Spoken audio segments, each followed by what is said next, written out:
Hey, Wayne here. So I got an email from a woman.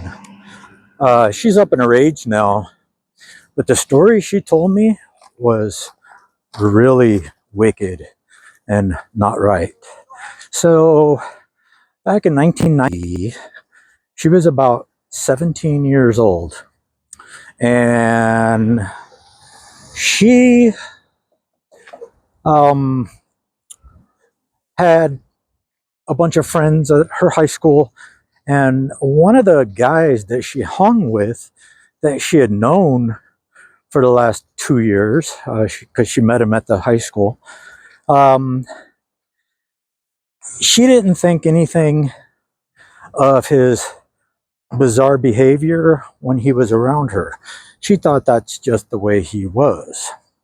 So she decided, when he invited her over to his house, she decided to go over there after school. Didn't think anything was going to be wrong or anything like that. But now, his mom and his father, they were both doctors.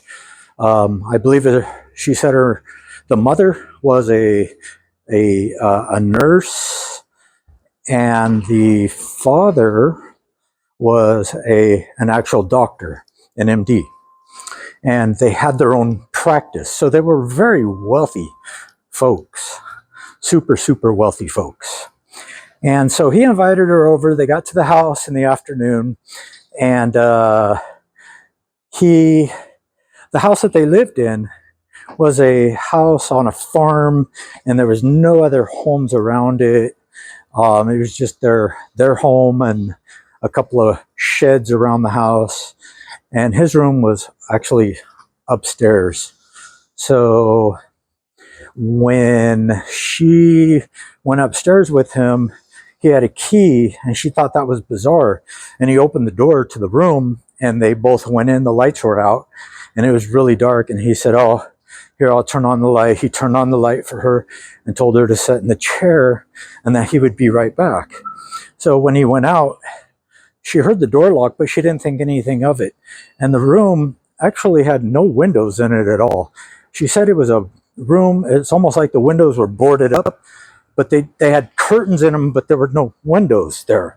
She said it was really bizarre.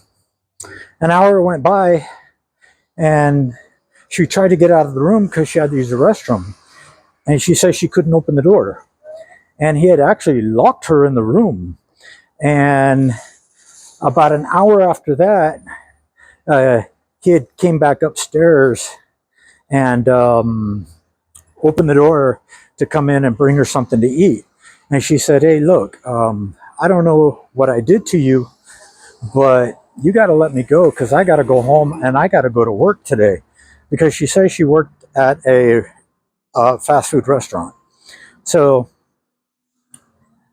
he told her no, that she belonged to him and he wasn't going to let her go.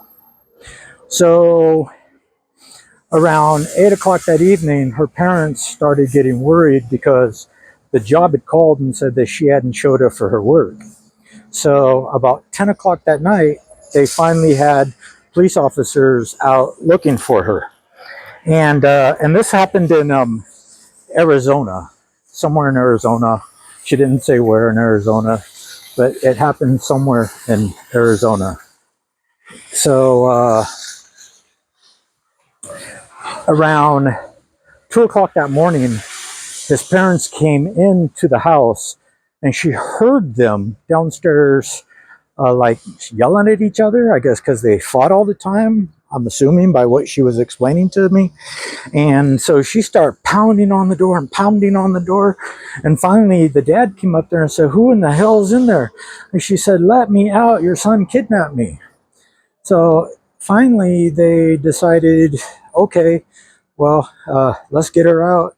And they were able to call the police. The police came in because the father couldn't get the door open because it was one of those metal doors that he couldn't get it open. So fire department came. The son wasn't there that kidnapped her. He ran and just left her in there. So they finally got her out of there. and she was terrified this whole time. She thought she was never going to get out, but she ended up getting out by the fire department, and they found the boy. They arrested the boy, and I don't know. She didn't say whether he got time in jail for that or not, but it was just a bizarre story. It was a wicked story, and this shouldn't happen to anybody, male or female. This just shouldn't happen. You guys got to be careful. People are out there like this, and they're running the streets today in 2024. Those same type of people. So you got to really be careful. You can't trust anybody these days, not even your own schoolmates, apparently. So that's my story, and I'll talk to you on the next one.